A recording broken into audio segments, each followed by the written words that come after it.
Everyone, मैं हूं कुसुम चौहान। आज आप सभी बच्चों के लिए एक नया वीडियो लेके आई हूं और जो बच्चे मेधा पुस्तक पढ़ते हैं उनका आप लोगों का पाठ है 5 और जिसका नाम है अपराजिता। तो आइए सबसे पहले हम लोग देखेंगे इसके लिखित प्रश्न उत्तर। तो लिखित में प्रश्न उत्तर में देखिए, सबसे पहला प्रश्न आप लोगों का है, विपत्ति के क्षणों में किसे दोषी ठहराया जाता है। तो अक्सर ऐसा होता है कि जब हम पर विपत्ति आती है तो हम किसे दोषी ठहराते हैं? विधाता को, यानी भगवान को। तो ये होगा पहला उत्तर कि विधाता को। उसके बाद है, लेखिका ने डॉक्टर चंद्रा की तुलना किससे की। तो लेखिका ने डॉक्टर चंद्रा की तुलना किससे की है? अप्सरा से।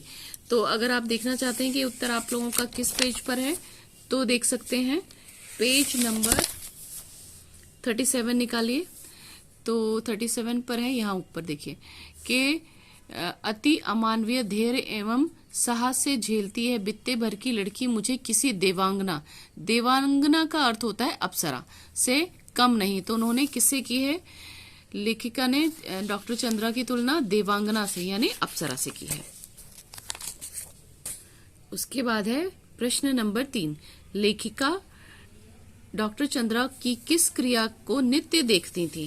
तो डॉक्टर चंद्रा जो थी वो लेखिका की कौन सी क्रिया को नित्य देखा करती थी, यानी रोजाना देखा करती थी। ये आप लोगों का है पेज नंबर 36 पर।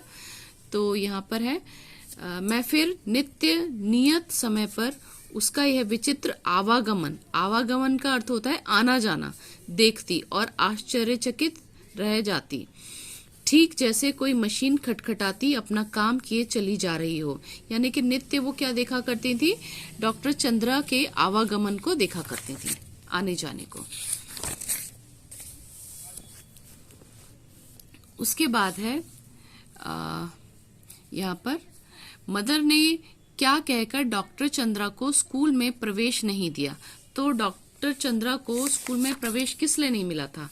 तो पेज नंबर 38 पर देखिए, व्हील यहाँ पर है, मदर ने कहा हमें आपसे पूरी सहानुभूति है, पर आप ही सोचिए आपकी पुत्री की व्हीलचेयर कौन पूरे क्लास में घुमाता फिरेगा।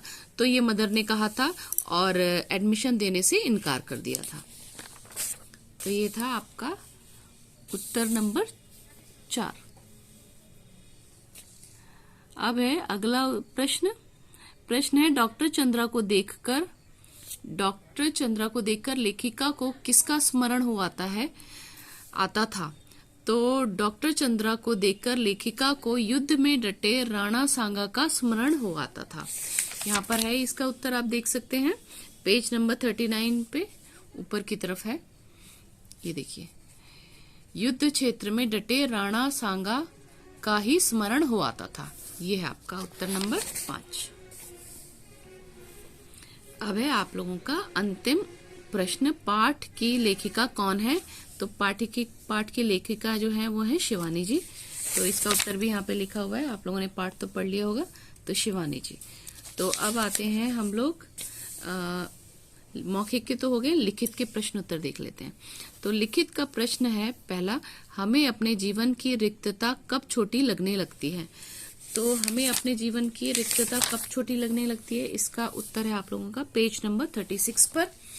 सबसे ऊपर देखिए, कभी कभी अचानक ही विधाता हमें ऐसे विलक्षण व्यक्तित्व से मिला देता है जिसे देखकर स्वयं अपने जीवन की रिक्तता बहुत छोटी लगने लगती है।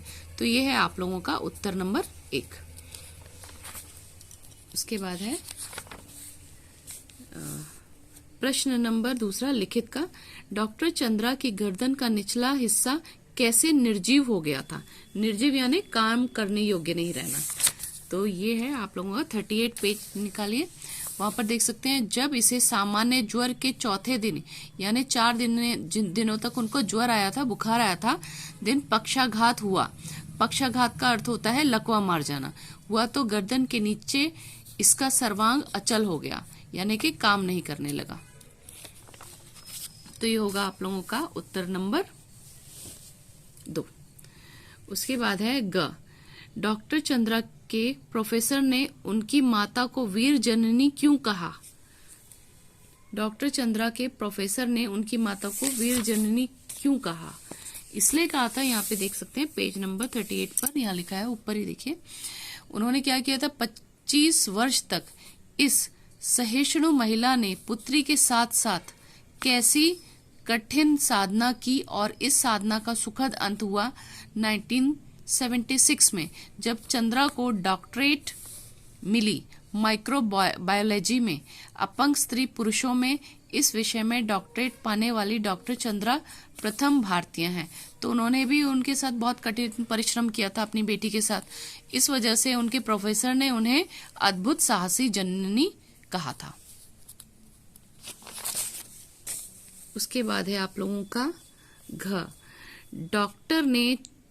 लेखिका ने डॉक्टर चंद्रा को किन किन विशेषणों से सुशोभित किया है, तो उनको क्या क्या बोला उन्होंने, तो ये देख सकते हैं आप लोग यहाँ पर।